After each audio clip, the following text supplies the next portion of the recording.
Hey, Dad, welcome to the Father on Purpose podcast. Lawson and I can't wait to talk to you about the second part of our 6-part series called From Overwhelmed to Intentional.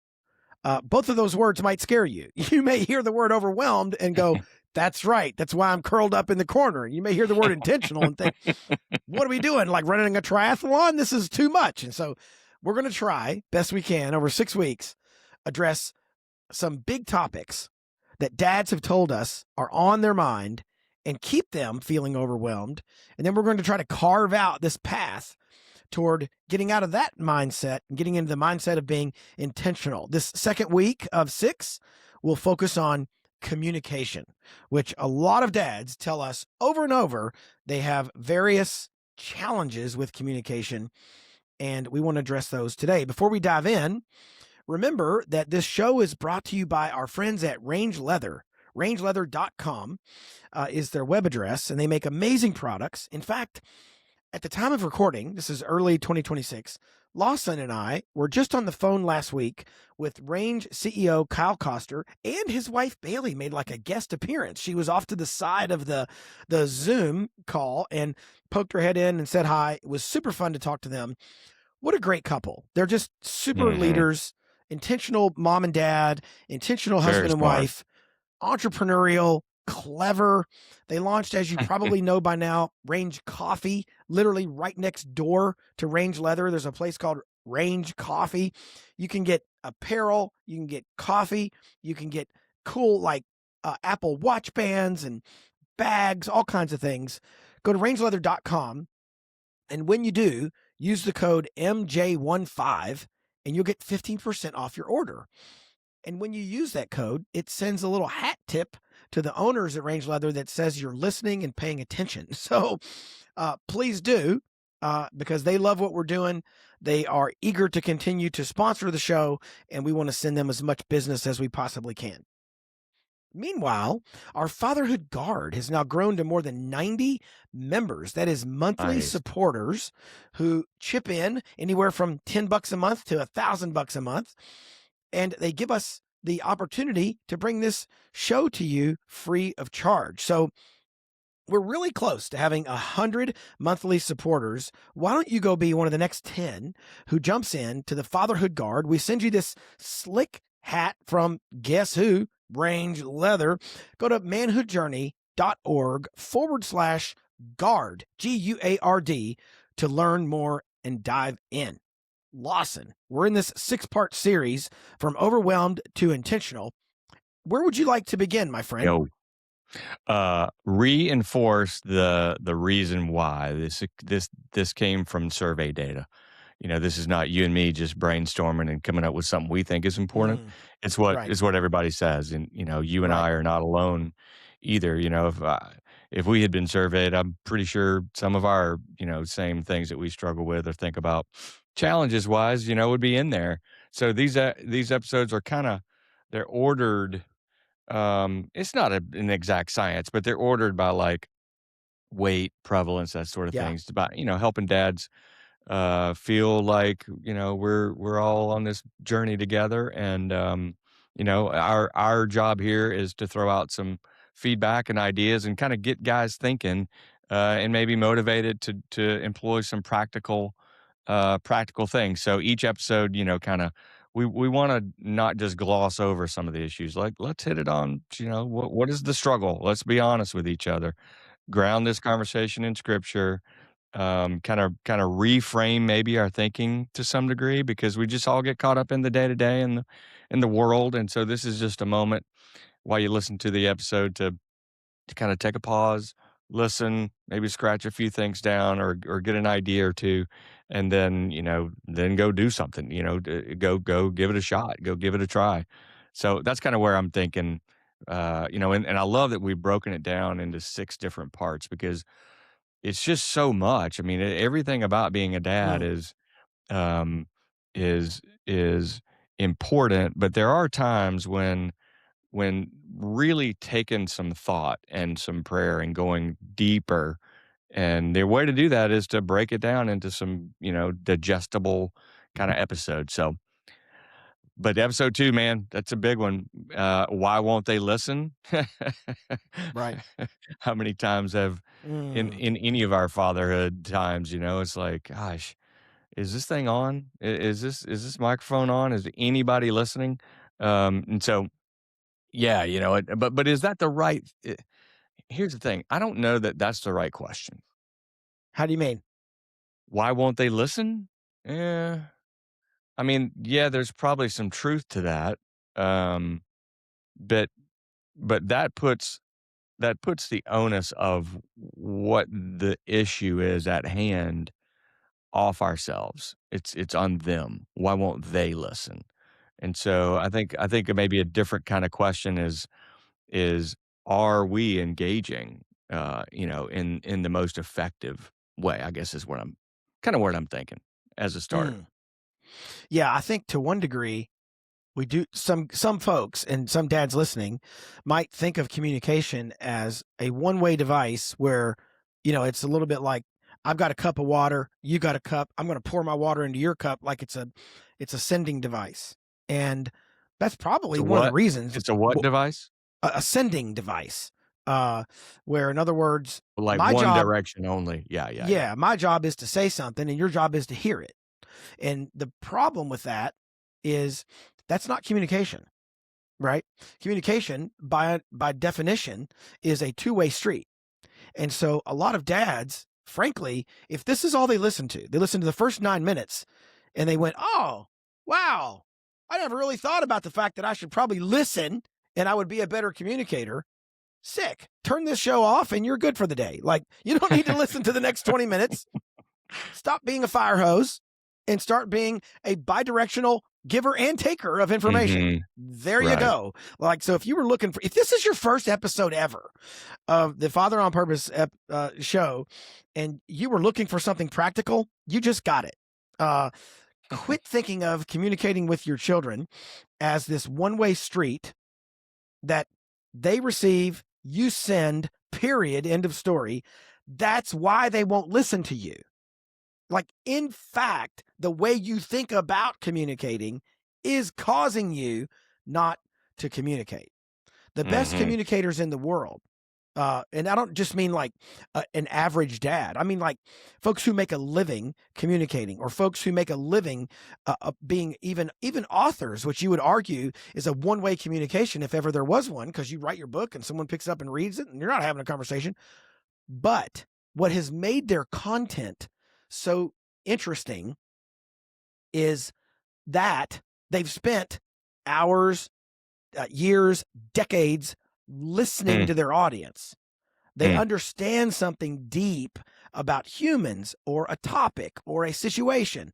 And that's what makes their alleged one-way communication so valuable, is it began with listening or research. And for dads, that's where we want to land. And if you want to know why your kids won't listen, like if you've ever thought about improving communication, finding common ground, having meaningful mhm. conversations, or even something like them being uh, disrespectful or giving you back talk, or as we say around here, high degrees of sass. If you ever, if that's part of your challenge, today's show is for you. Yeah, um, high degrees of sass. Right. Um, yeah, I do think that I wanna caveat just for a quick sec that there are times when the answer is, "Because I said so." you know, where you step in as a dad, you generally speaking, some completely commonsensical safety related thing, like stop doing that immediately. Don't hit your brother, period. I said so. Right. And then, you know, that's not what we're talking about. We're not talking about in the moment something that is corrective or, is going to keep someone from getting hurt or, walk out in traffic or anything like that. Deeper. Having a common ground relationship where you've invested in this thing, you've built in some equity you've invested over time into the relationship, and there's a topic that needs to be, kinda brought to light, and, for them to really hear you've gotta have some degree of relationship going, like you were saying, that Mm, yeah. connection it really does matter. So it's not just about the tactical um, elements of good communicating. There are things that go into it, but the number one is, have you spent the time and effort to get a relationship going where they want to Mm, hear? There's one thing to being asked a question by someone and it's an easy answer and it's a solvable task. Um, that's that's good, but this is more like, I think, or at least when I'm thinking about this, I'm thinking more like life lesson, or some new approach that maybe they're struggling with, that they've got going on in their life. Um, and so I want to talk about a couple things. I want to talk about um, timing and your posture. mm. Um, and You mean like we can sitting go, upright in the chair?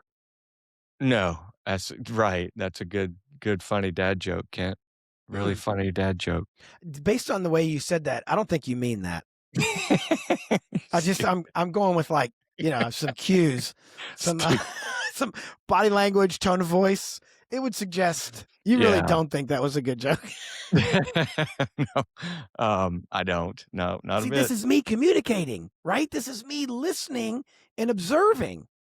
Okay. Well, we need to work on that, bud. um, Timing and so posture. timing.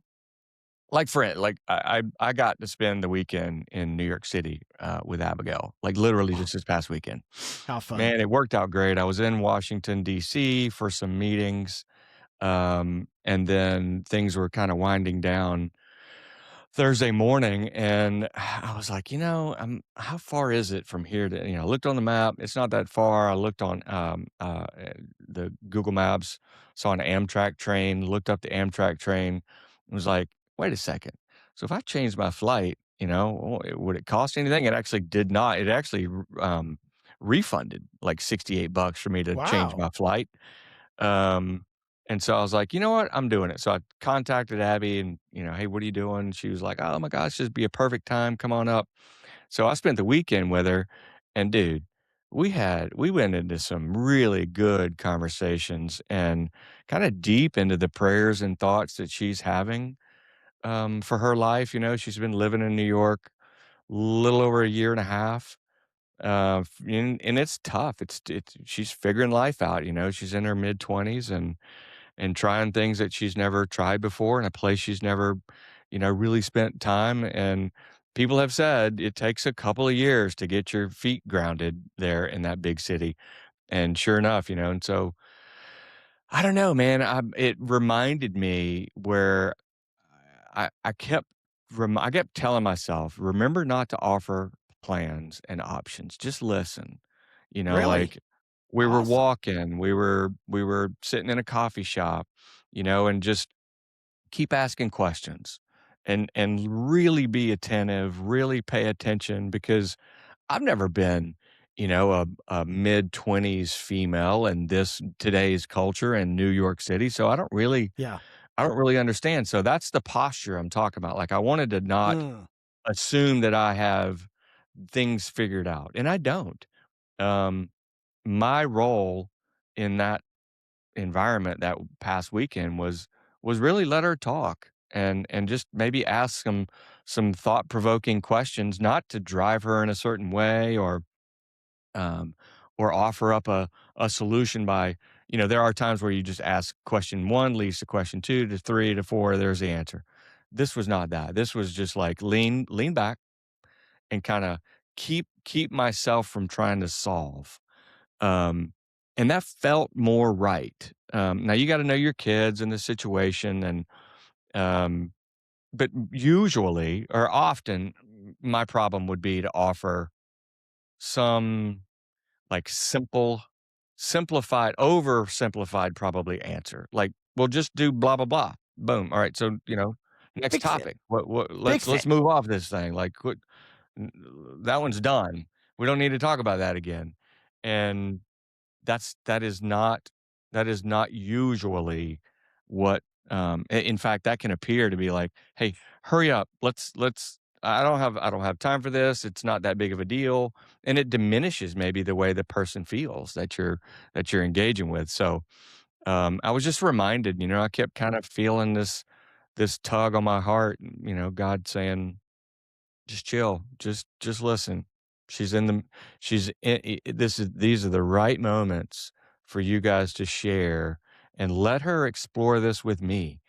And it also made me think like, maybe we'll pause and just kind of rest on that for a sec, but I don't want to forget this thought of like, um, right now is not always necessarily the right time. Mm-hmm. And so take a So breath. good. Often it's better to wait, and maybe sow some seeds of thought through questions. So good. That's exactly right. Often, I also find that I don't have all the information. Um, Actually, I might want to rephrase that. 100% of the time, I never have 100% of the information, right? I might have Mhm. 60 or 80 or 90%, right? Just the other day, our 10-year-old said something about um, feeling like there were two stories he was referencing in the Bible, and he was like, "Hey, these don't seem to line up at all. They don't even make any sense. Like, why would it be this story and that story? Looks like." And rather than go, "Hey, um, I have all these answers. I know exactly how to go and look up the Greek online or whatever," right? Rather than go in there, I just started with, "They don't seem aligned to you? That's interesting. How do they not seem aligned to you?" Right? Just, in other words, let's let him, even at age 10, he's got pretty good communication faculties. Let him explain to me what he thinks. I often find myself, when I ask people a question, I'll say, "Hey, like, why'd you paint that thing blue or whatever?"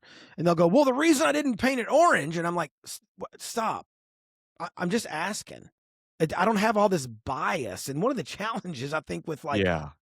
our modern era, if kids are on social media, like if your teen children are on social media, or if they're watching the news, you find so little genuine inquiry in the culture, and everything is a gotcha.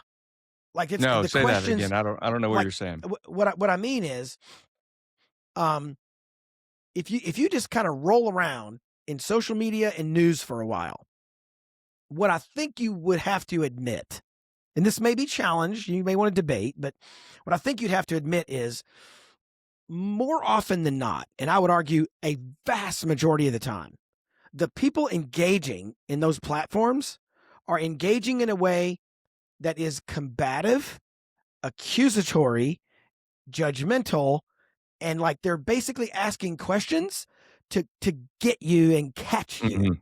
Yes, So instead of manipulation, asking, that, yeah, is for sure manipulation. and instead of asking a question like, you know, "Mr. President," or, "Madam Senator, why did you arrive at this conclusion?" Or, "What did you consider the ramifications of this particular thing?"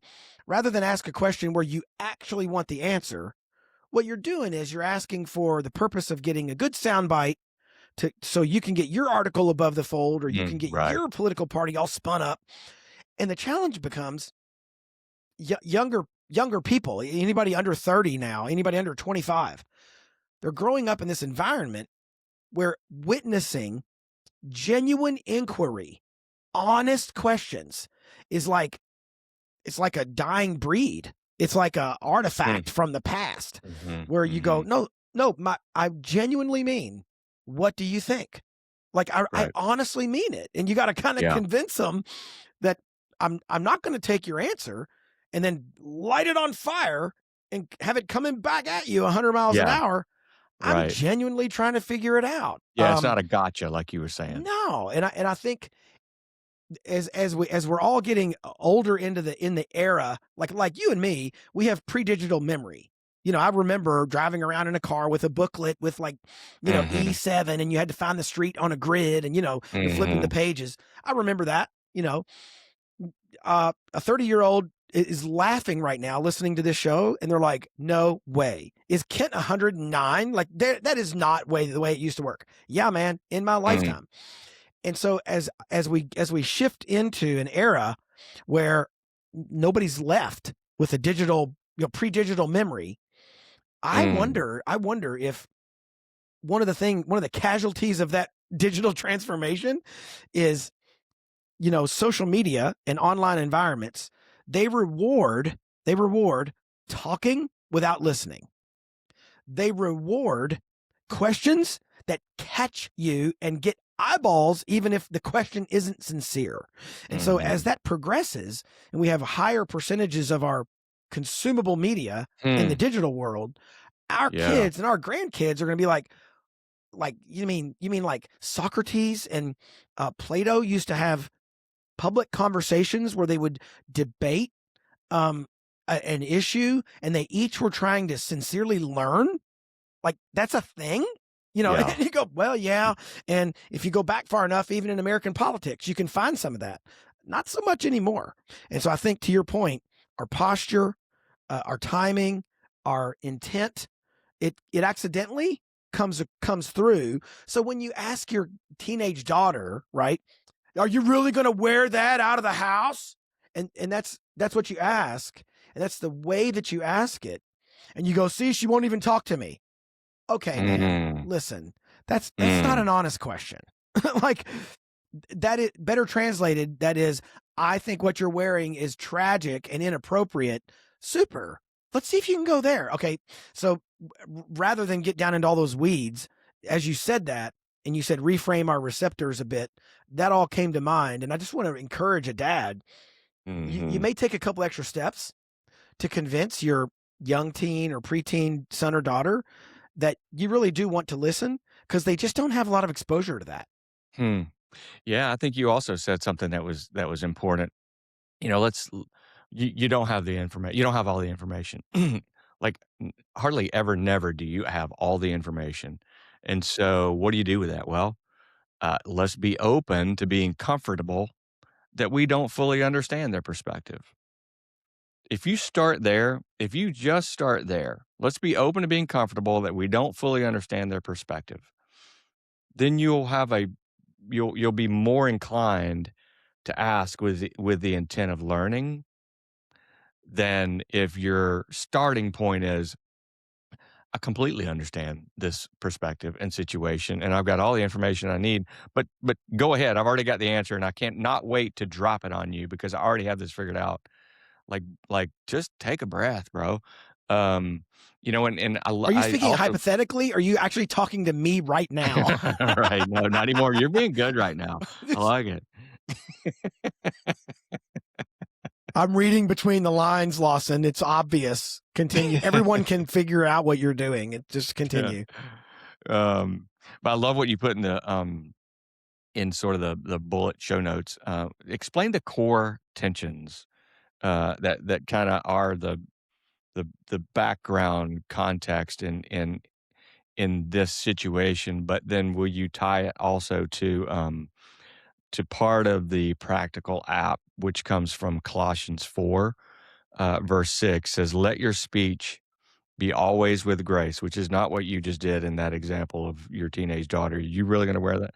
Let your speech be always with grace, seasoned with salt, that they may know how you ought to answer every man. And the first part is really important. Seasoned with salt. Let's break that down. But man, always with grace.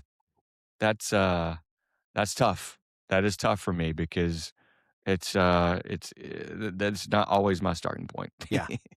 Man, the other day, we're recording this on a Tuesday. Yesterday, on a Monday, I said something to my 21-year-old son over the phone. We were having a conversation, trying to figure something out, and I made kind of a snarky comment.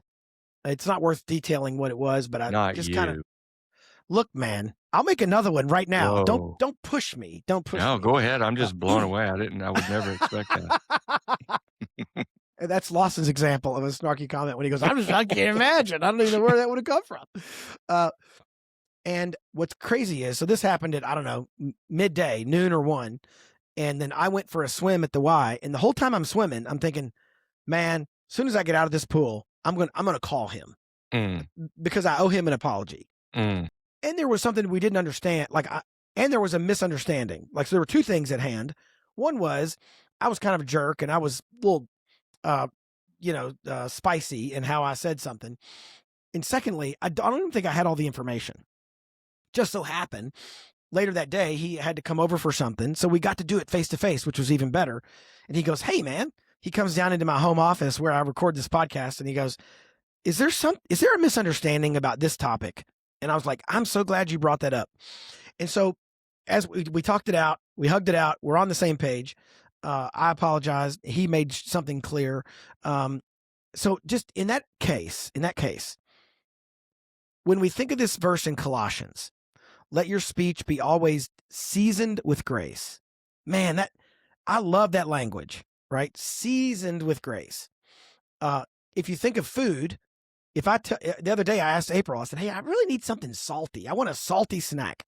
And she made me something salty and then literally grabbed the salt out of the cabinet and poured more salt on top. I was like, this is awesome.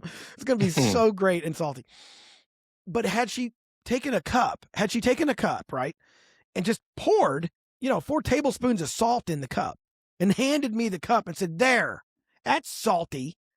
No, what I meant was, God, April is so harsh to you in this so scenario. Mean. What I meant was, right, is that I want something that's seasoned with salt. And I love the way that Colossians 4, where Paul said, seasoned with grace. And I'm not going to get into debate of is it the meat or the seasoning. The point is, there should be grace that flavors all of our communications. Even the communications that might be difficult or provocative or challenging or, can we season those with grace? If I were to call you and go, hey man, Lawson, I just want to bring up something you said on a show recently. And, I don't want it to sound so provocative. I need some grace from you and how I bring it up. But I want to know if this is what you meant, because this is what I thought I heard. And, I can get into that conversation with you where you go, all right, I'll give Kip 2 minutes to hang himself, right? Yeah, you've seasoned the meat. Now it's, seasoned with salt, that you may know how to answer every man. So when we think of the things that dads wrestle with, you might wrestle with the difference between authority and relationship. So you may think, well, if I quote unquote come down to communicate with my teenager on their level, am I giving up my role as a dad? I think if I read Romans right, while we were yet sinners, Jesus came down to be with us. So it's a very Christ-like characteristic to lower ourselves, to humble ourselves, and say, hey, I could stay up here, behind my desk or in my high chair, but you know what? I so badly want to understand you, and I so badly want to communicate with you. I'm just going to throw off any semblance of quote unquote authority or position, and I'm going to come down and be with you. And for me, that might even Mark Hancock at Trail Life talks often about, he teaches his troop leaders, when you're working with really young kids, they may be 3 or 4 or 5 years old, get down on one knee and get eye level with that 5-year-old as you're trying to communicate with them. That's actually a physical posture too. Absolutely. Yeah. And I don't mean to demean, a 16-year-old girl or a 14-year-old boy. I'm not trying to say go down to, what I'm saying is, I know what you mean. Any attempt to say, look, I'm not coming to you as high and mighty. I'm just coming to you trying to understand. Right. You'd be amazed how much that opens the door. And then we've talked about it. One of the other tensions is talking versus listening. I'm trying to get better and better at listening. And what's crazy is, at my age and at my stage of life, I regularly get contacted by people with questions. And I don't mean I always have the answers. They think I have the answers, right? I've written a book. I have a podcast. I've been a dad for 25 years now. I've been married 30 years. So as you get a bit older, you will occasionally find more people come at you with questions. Just the other day, somebody asked me about a dollar amount for a digital product. They're like, hey, how much should it cost me to have X done for my business? And I've done that 30 times. right? In my head, I got a range of numbers. Problem is, the range of numbers is really broad. I mean, few grand to 100 grand. Like, that's the answer. That's the actual answer. So for me to give them something meaningful, I need one or two clarifying questions to be answered. Perfect. Right? Yep. So I got to say, hey, are you talking about the website at xyz.com? Because if you are, I flipped through it. That's about $5,000. Like, I mean, that I can answer. I can give them a ballpark. But if I don't ask those questions, then I'm going to give them bad information. So even if you're an expert in your field, even if you're really good at something or you have a lot of... yeah, that's a really nice analogy. Yeah. Yeah, we got to do it. And the older we get, the more in a position of being asked questions we might find ourselves. But the nature of those questions, right? Jesus was asked 180 questions, plus or minus. He only answered a few. Most scholars say less than 5.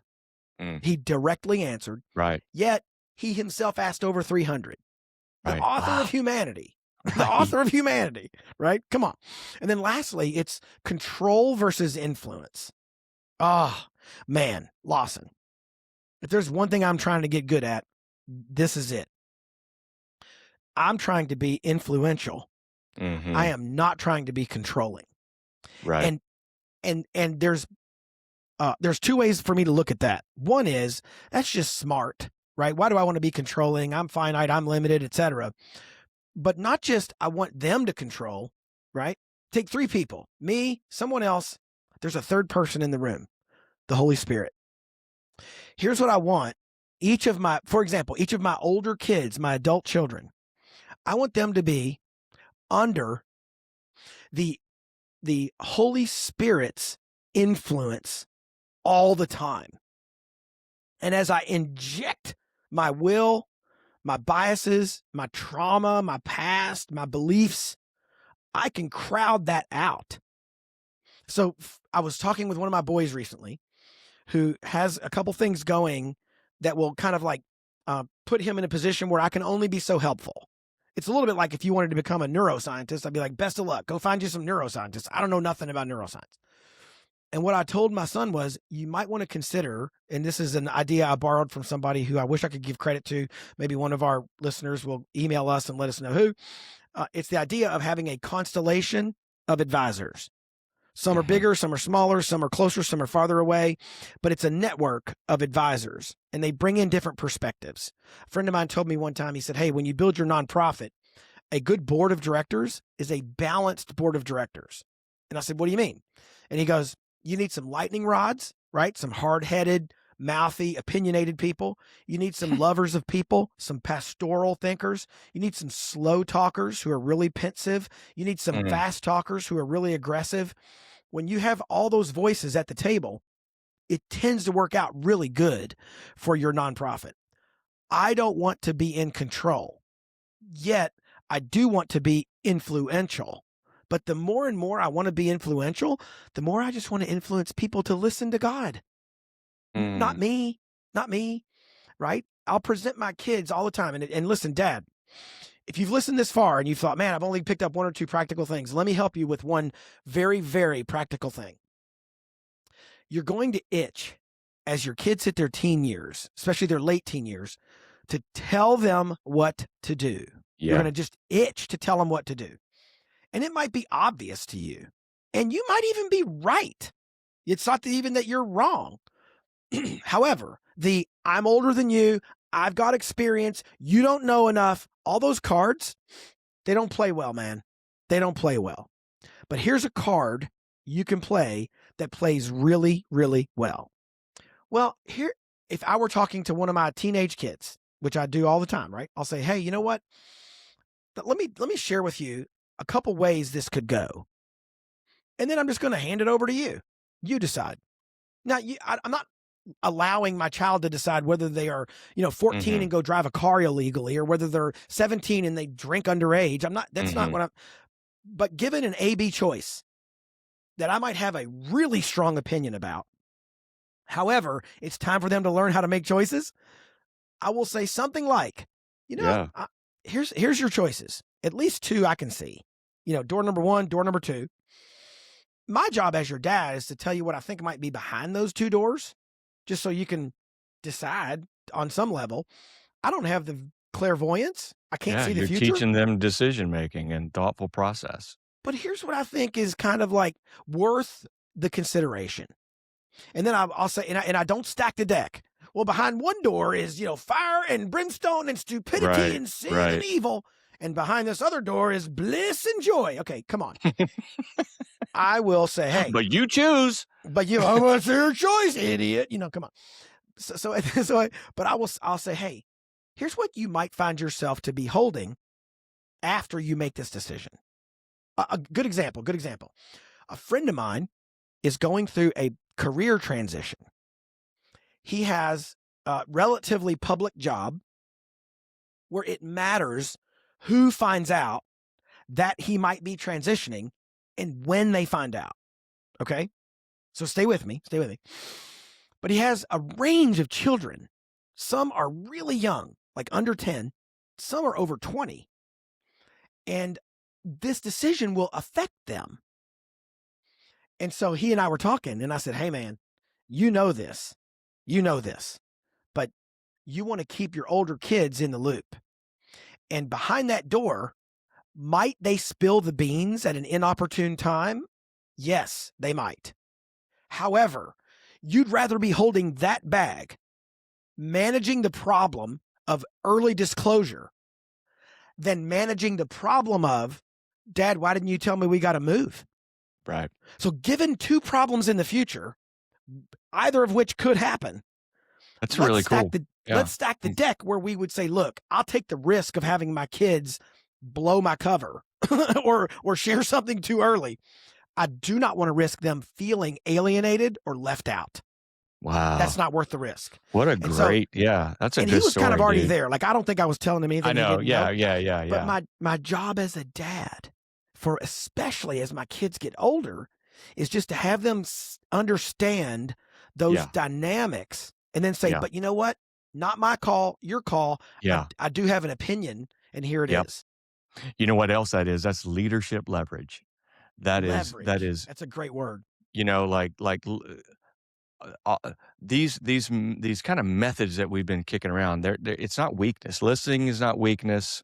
Asking questions is not weakness. Stepping down off your air quote authority is not weakness.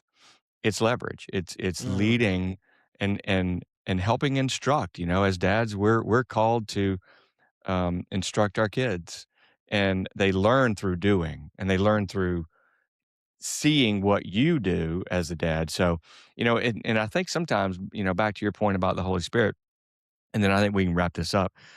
When we step in with a solution, either too often or too quickly or too overpowering, we might be creating interference with God's signal.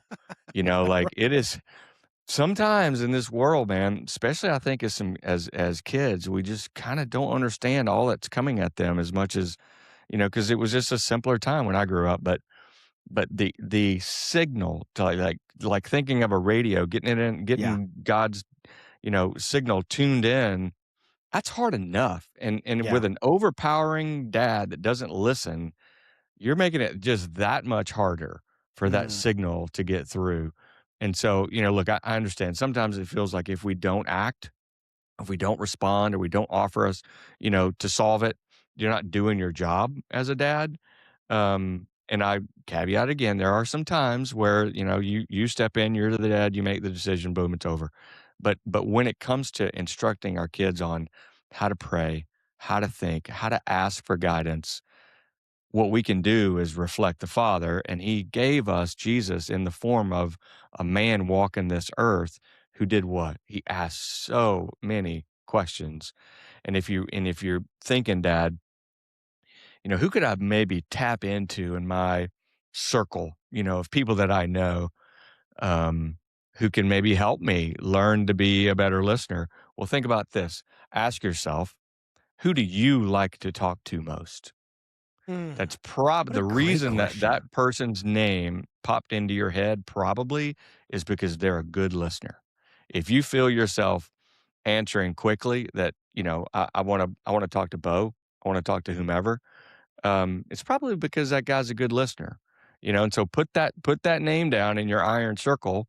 If you don't know what I'm talking about, go back a few episodes and tap into the Iron Circle worksheet, because that is someone that God has put into your life to help you be a better dad when it comes to listening and getting off this mark of why won't they listen to me? I think we're asking the wrong question when we go down that way. It's I'm talking, but they're not listening. Well, maybe what we do is reframe that and come at it from a different perspective. And so, hope this has been helpful, you guys. It certainly has to me, and and I'm just so glad that God gave me the opportunity to spend this weekend with Abigail and to hear from her. I'll say this too, and the last thing I'll say, and you can close it up, Kent, is it's very rewarding as a dad when what you're getting is open, honest self-reflection, introspective conversation from your child. Yeah. And you can see God's at work. God is at work in their life, and let go. You don't need to be in control. You don't need to be the one talking. You don't need to be the authority. Let him, and he'll take it from there. Great word, man. And I would argue that for many of our dads, and you and I have said this before. So again, if this is your first time listening to the show, you need to know, we understand kids are not like a vending machine where you put in an effort and out comes exactly what you want. I understand some kids, you can put all the effort in you want and they still rebel and leave and prodigal. I got it. However, if you want to stack the deck and give yourself the best shot at having a really good, healthy relationship with your adult children, consider their teen years as the down payment and the deposit on doing that. Because you're going to find yourself when they're 21, 23, 28, you're reaping the reward or you're paying the debts of how you handled this when they were teenagers, when they were younger. Do you listen well? Do you ask questions to trap them? Do you talk nonstop? All those things we've talked about today, those are deposits. It's like the magic of, who was it? Warren Buffett or somebody said, compound interest is the ninth wonder of the world, right? You're going to get compound interest level returns on your ability to communicate with your kids if you hone and develop your capacity to listen, ask unbiased, smart questions, watch your timing, as you said, Lawson, your posture. Then you'll be at where Lawson is, where you'll be in your 50s and have an extra weekend. And your daughter, when you say, hey, I'm going to pop up to the city and see you, you want to hang out for a day or two, she'll be like, absolutely, bring it. Not like, oh, gee, I'm really busy, Dad. Won't you fly on home? And so you're getting to reap some of those rewards, Lawson, of what you did for the last 10 or 15 years with Abigail. And I just want to encourage dads, investing in this area of communication yields compound interest relationally. Don't discount it. Let's go. And you'll do this. I know you're going to do this, Dad, because you are not a father on accident. So go be a father on purpose.